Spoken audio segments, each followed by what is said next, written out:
Where I come from, university is completely different to here. We don't declare our majors before turning up to university because nobody expects us to know what the hell we want to do with our lives. If I'm being real, I still don't know what I want to do with my life. But never mind that.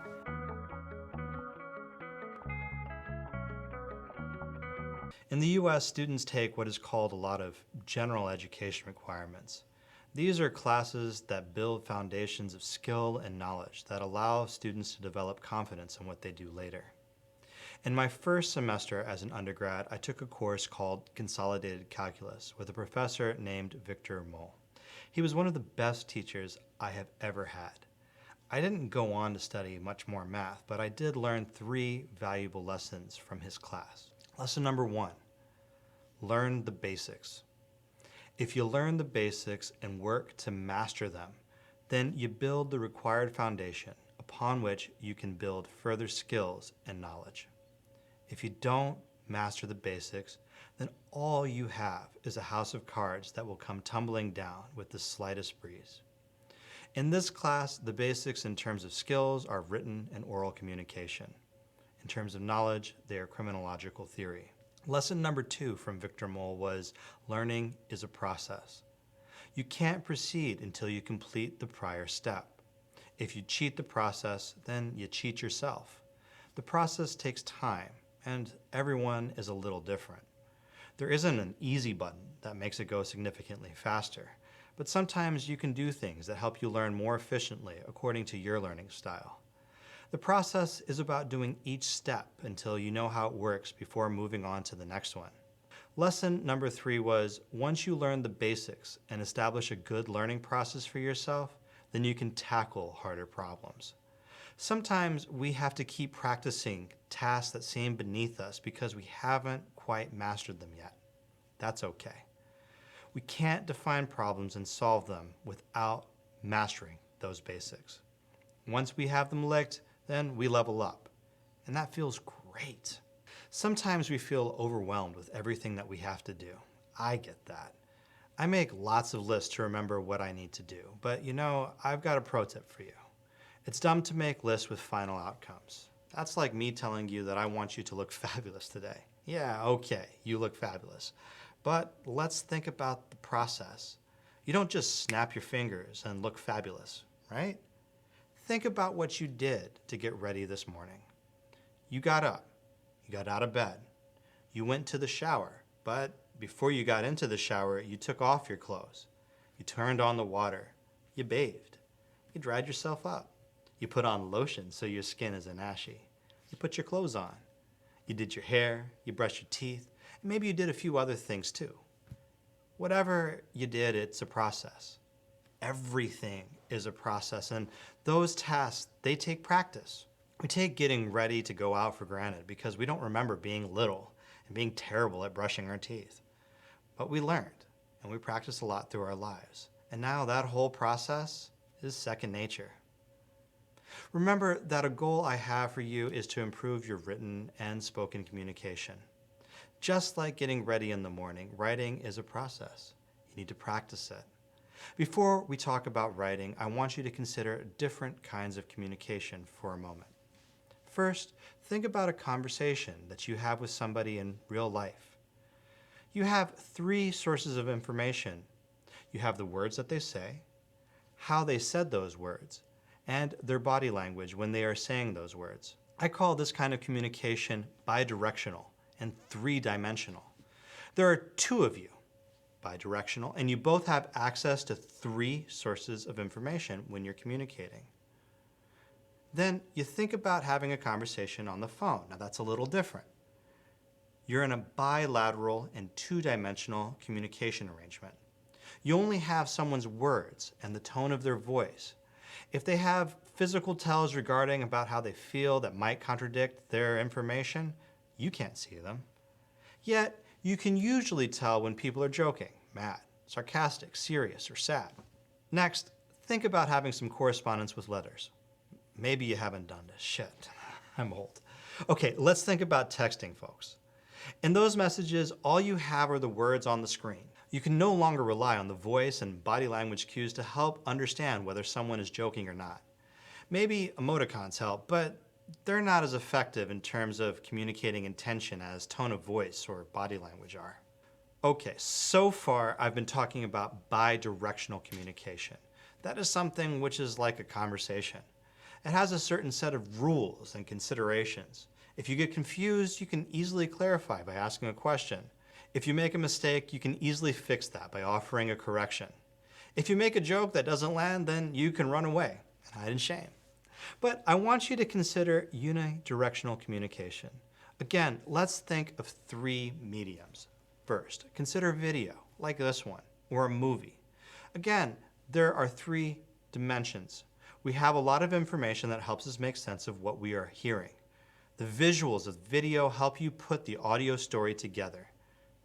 Next, consider a podcast or a morning show on the radio. Now, that's two-dimensional. You only have voice cues to help understand intention. Now consider an essay, a poem, or a book. Now that's one-dimensional. You can only judge the meaning by the words on the page. In those examples, there aren't opportunities to clarify what the speaker means. If the speaker's audience doesn't understand them, then the audience is just lost. What gets said has to be right the first time. And unfortunately, for a lot of what you do in university, one-dimensional and one-directional communication is exactly what you must provide. Unidimensional and unidirectional communication is hard. It requires practice, and when you produce it, you have to pay a lot of attention in terms of how your audience will understand it and react to it. That means that you can't do it at the last minute or when you're rushed. If you don't give yourself a chance to edit your work, you'll surely step in it. What do I mean by that?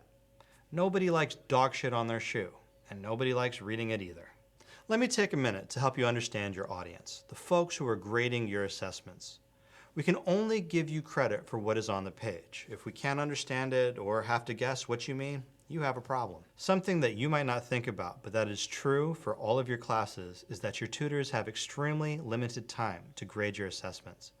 Over the course of the semester, we have a total of about an hour for you. That means that for each assignment, we have about 20 minutes to not only read what you have submitted, but also to provide you feedback. If we can't understand what you mean quickly, well, you just can't score well. It's that simple. I suggest you read your paper out loud to yourself. Listen to your words. Rewrite any sentences that don't make sense or that you stumble over. Communication makes the world go round. Many of the jobs that will be waiting for you at the end of your time here at university will require you to connect with clients and colleagues. If you can't communicate, you're not worth a spot on the roster. If you think communication isn't important, you're just plain wrong. You need to learn how to structure complicated thoughts and communicate them. Those are skills that you will use regardless if you continue in academia or whether you go into industry. Want to get paid? I sure do. Then learn how to communicate. Writing is hard, and it takes practice. Presentations are hard. They take practice. But practice without guidance is pointless. I want you to read Dreyer's English. Look, Nigella Lawson said it was wonderful, and Sebastian Faulks called it fascinating. Rachel Joyce said it was a complete joy. Do I know who any of those people are? Of course not, but I do know that they are all right because I have read it too. It's the funniest book that you will read in this class, by a long shot. Everything else that we read is pretty depressing. I mean, we didn't sign up to study crime if we weren't looking for some gruesome or horrific content, right? So do yourself a favor and start the class with a smile on your face and some hot tips on how to communicate better. What else can you do to make your life easier? Well, after you read Dreyer's English, make sure you have a look at the style guide that I put in your topic guide. All of your assignments need to be formatted according to those rules. Screw that up and you've guaranteed yourself a crappier grade, believe me. Don't do that. Before you turn something in, run it through spell check. You may be amazed at how many folks don't bother to do this, and then I have all of these word soups that I have to decipher. Spelling errors stack the deck against you. Silly grammatical mistakes are also heartbreakers, and Word helps you identify some of them. Listen, I've had enough heartache for 2 lifetimes. Please, don't add to my misery. Let's look at the art of writing. Understanding the conventions of writing is important. That's where Dreyer's English comes in handy. Prioritizing clear, concise writing will take you far. That's where practice also comes in handy. Speaking of handy, did you know that in German, handy means cell phone? How weird is that? I guess what I'm trying to tell you is that make sure that you use words that you know. If you misuse a fancy word, you don't come off as smarter. Please don't use harder words than necessary to express yourself. If I have to look up a word, that means you certainly don't need to use it. Please avoid trying to sound too formal at the cost of communicating well. For the love of the flying spaghetti monster, please use, not utilize when you are writing for me. And be sure to use words and phrases correctly. Some common screw-ups include folks who use the phrase begs the question instead of raises the question. Those phrases aren't interchangeable. When you say that begs the question, you are referring to a fixed question. That question is, what's the support for that premise? Better just to avoid that phrase. Make sure you write for intents and purposes, not for intensive purposes. I don't need that kind of pressure. Make sure that you are using irony and ironic correctly. Look, ironic is not a synonym for coincidental, okay? If you're not sure what I'm talking about, look all of that stuff up in Dreyer's English. In fact, be sure to read the Confusables chapter twice. There's a difference between affect, a verb, and effect, a noun. And baklava, a tasty dessert you can eat, and balaclava, a mask that you wear to rob a liquor store. And a border that you cross to get to another country, and a boarder who pays rent to you. Make sure that you know it's, it''s, is it is, and it's without any apostrophe is the possessive form of it. And get your, the four-letter word, and your, the contraction for you are, right. And remember that till is a word. It can mean cash register as a noun, or to turn over soil as a verb. Until is a word. Till, apostrophe til, is not a word that you can use in formal writing. You need to usually avoid colloquialisms and slang like that. In other words, I want you to write simply, in an easy to understand way. This means that your sentence syntax, that's how your sentence is put together, it needs to be straightforward. Don't worry about being too formal, especially at first. Some grammatical rules are stilted. I don't care if you split an infinitive, end a sentence with a preposition, or use some contractions, but please don't overdo it. One hot tip, and that's hot, with two T's, mind you, is to write with the active voice wherever possible. The passive voice is super hard on your reader. What's the difference? Let's look at an example. Imagine that you have a floofy cat who jumps over a chair. How do we tell somebody that this has happened? We say, the floofy cat has jumped over the chair. Straightforward, right? We know that there was a cat, the subject of our sentence, that jumped the action over a thing, an object, the chair.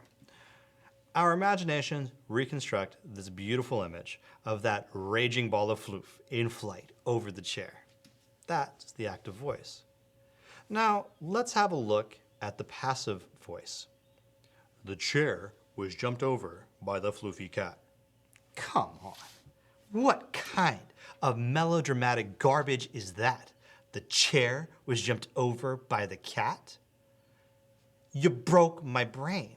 What were you thinking saying something like that? Oh, I know you weren't.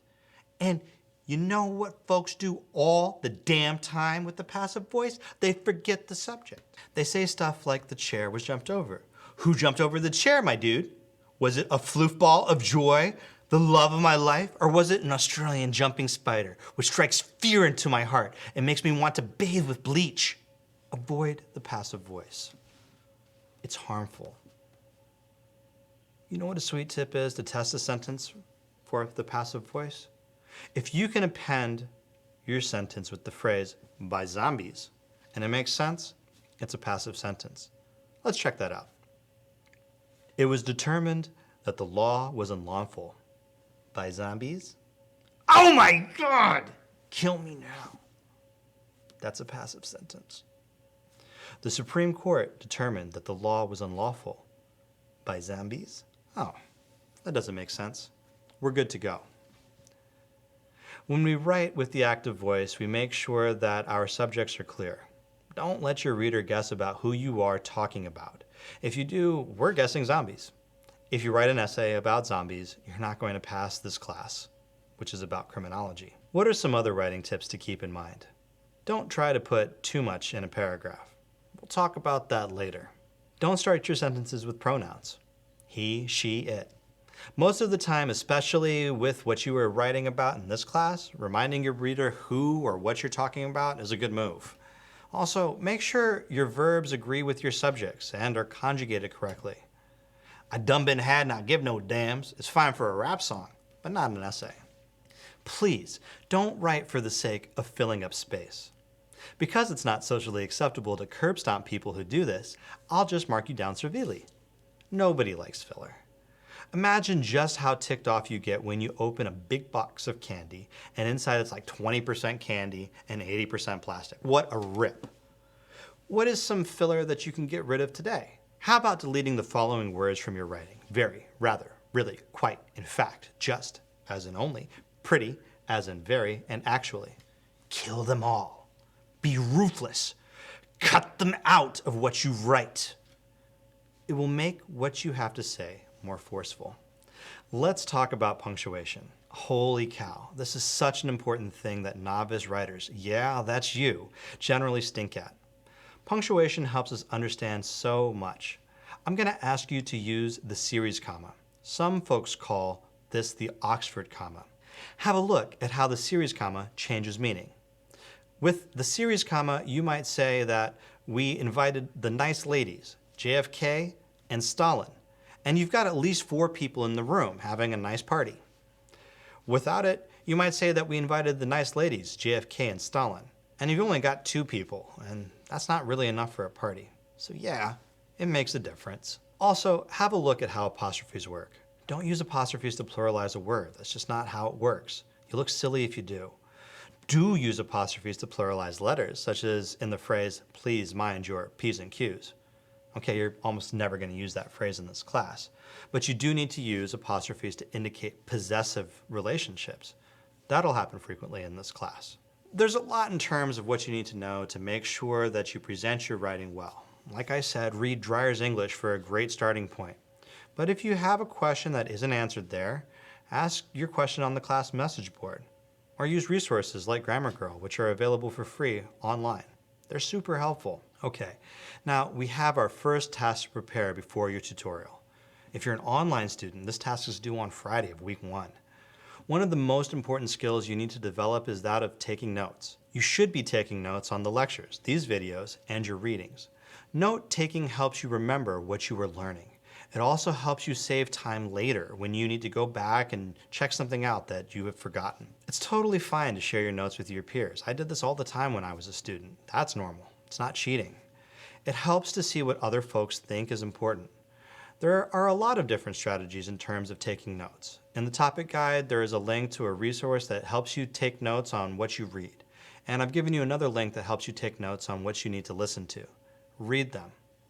You then need to take notes on an article called The Invisible Hand of the State, a critical historical analysis of prison gangs in California. You can access it through the library website. It's written by Associate Professor Robert D. Weedy. Make sure that your notes highlight any terms that are new to you and that they outline the key ideas of the paper. What is Dr. Weedy arguing? For your own benefit, try to think about how you'd summarize this article in 2 or 3 sentences to describe what it means to somebody who hasn't read it. In class, you will trade with a buddy to see what you found that was the same and what was different. If you're an online student, then this is going to be part of the system that you'll see on Flow. Look, this is the first task that you're doing for this class. There aren't any examples for it. I just want you to give it your best shot, okay? I'm not looking for perfection, but a solid attempt so we can make progress. Reviewing a peer's work is an important process. We love our own efforts and are often blind to the problems in our writing.